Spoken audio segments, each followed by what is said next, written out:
All right, here we go. This would be On the Bench, the movie.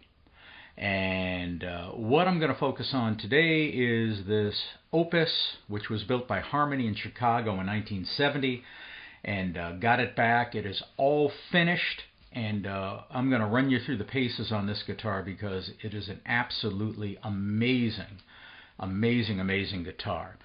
So let's kind of start at the beginning. 1970, Harmony, which built thousands and thousands and thousands of guitars in the United States and Chicago, was having a pretty rough go of it.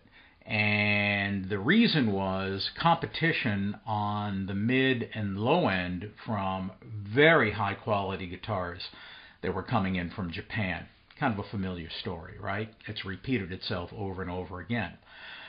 Harmony realized that they really couldn't compete with the labor cost in Asia and in some cases even the quality for the price, and decided, and this probably wasn't the best decision, to build high-end guitars like this Opus that's sitting behind me. And everything about this guitar is really, really amazing.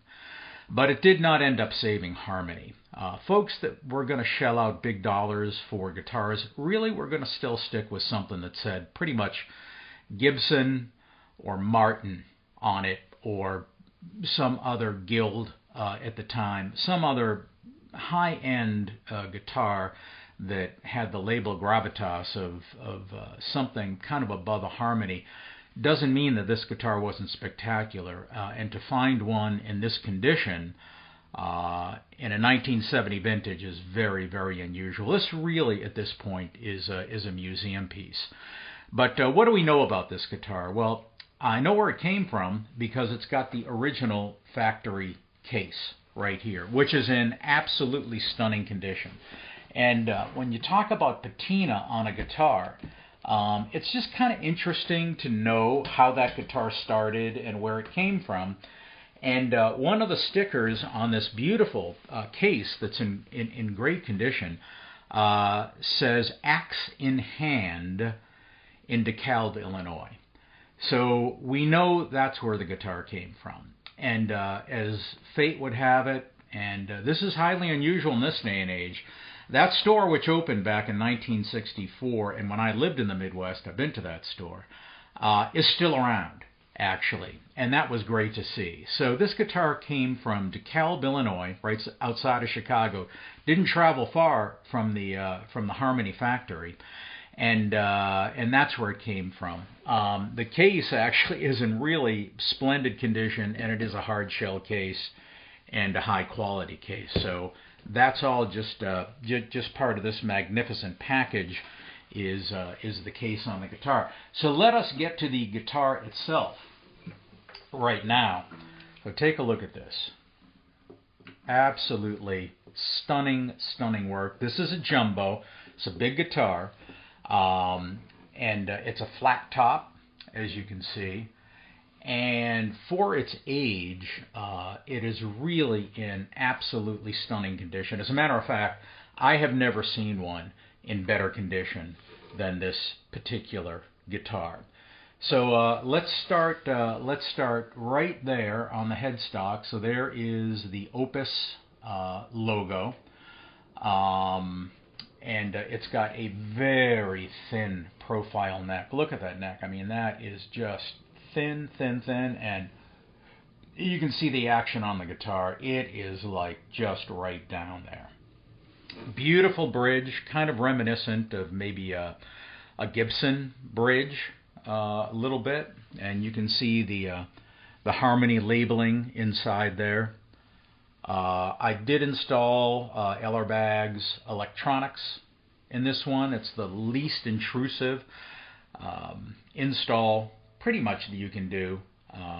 You know, it doesn't have to require a hole in the side of the guitar or anything like that. So what we have here is a high quality solid spruce top. The guitar is solid wood through and through. The sides and back on this guitar are rock maple. And look at the work on the back there. I mean, This is just a seriously nice guitar. Of course, they went with Grover tuning machines, high quality Grover tuning machines. The inlay work on the fretboard is really stunning, and everything about this guitar is just high quality. And the feel of it, I mean, this is a solid guitar. Maple guitars are not, are not light. So this is a substantial guitar, and it's a jumbo, which makes it even more substantial. So anyway, what needed to be done on this guitar? It needed a lot of cosmetic work, despite the fact there were no serious issues cosmetically, no cracks or anything like that. It was really grimy, dirty, had not been played in a long time, and the neck needed a reset. So on a guitar this nice, that's something I handed to my friend Brent Gutierrez, and he did a really spectacular job resetting the neck.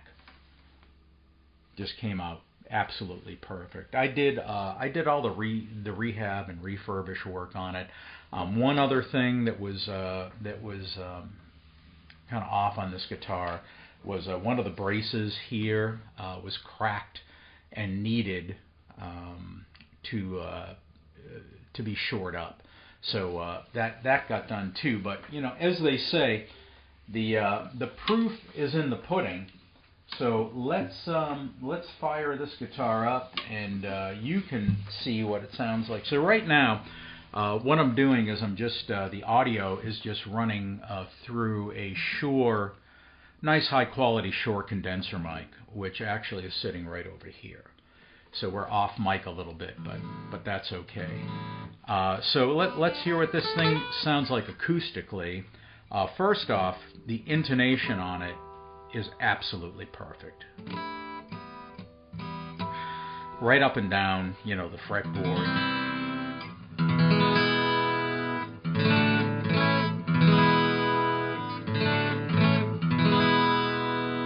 It projects absolutely like a Canon.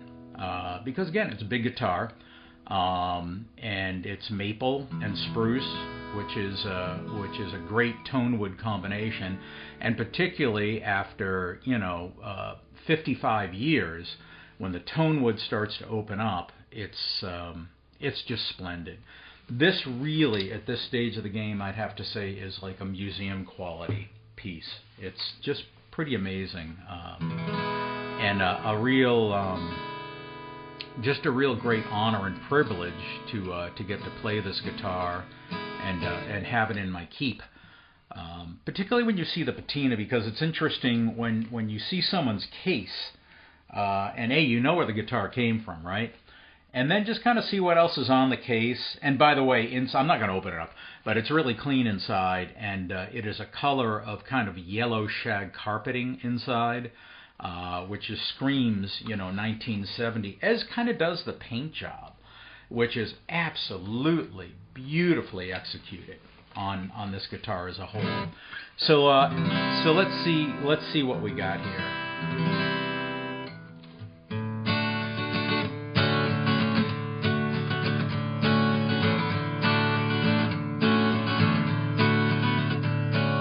Knowing that your door is always open and your path is free to walk.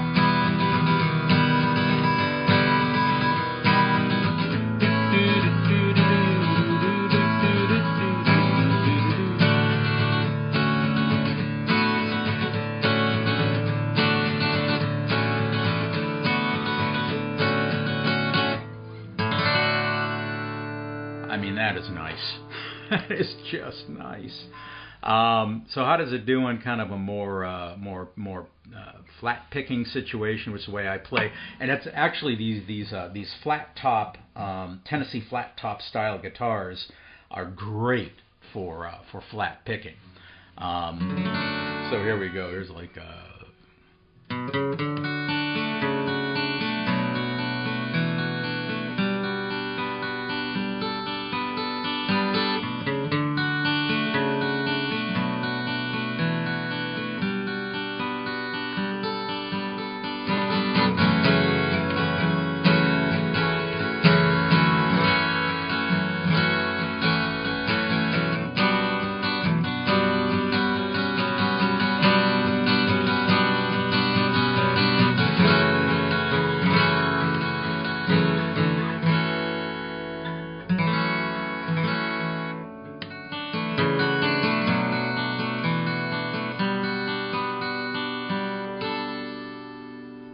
Wowza. That is pretty special guitar. I mean, tonally, it's just really complex, and you can hear everything. But it doesn't lean in any particular way, I think. I think it's just a very, very even, you know.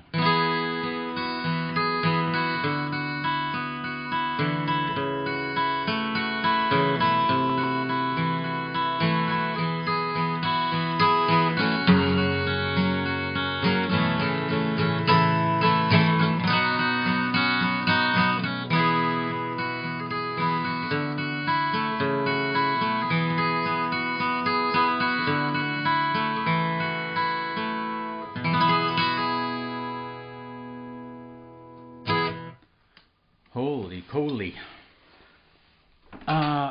So let me plug it in for you, and you can get a sense of what it sounds like plugged. The beauty of this guitar, really, though, is it sounds great plugged in, but man, unplugged, when you're just hearing straight ahead what's coming off the guitar, it is absolutely splendid. So here we go, plugged.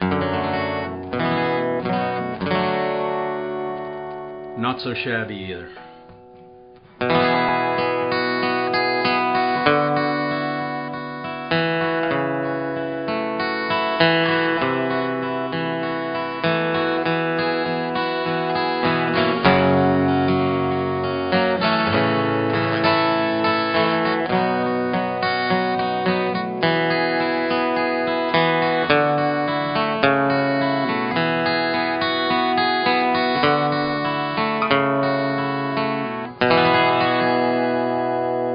Ho ho.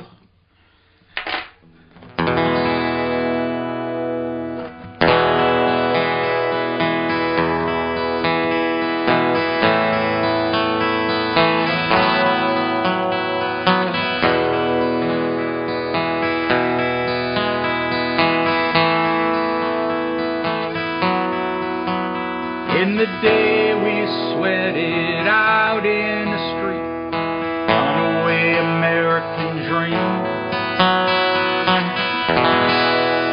Whoa.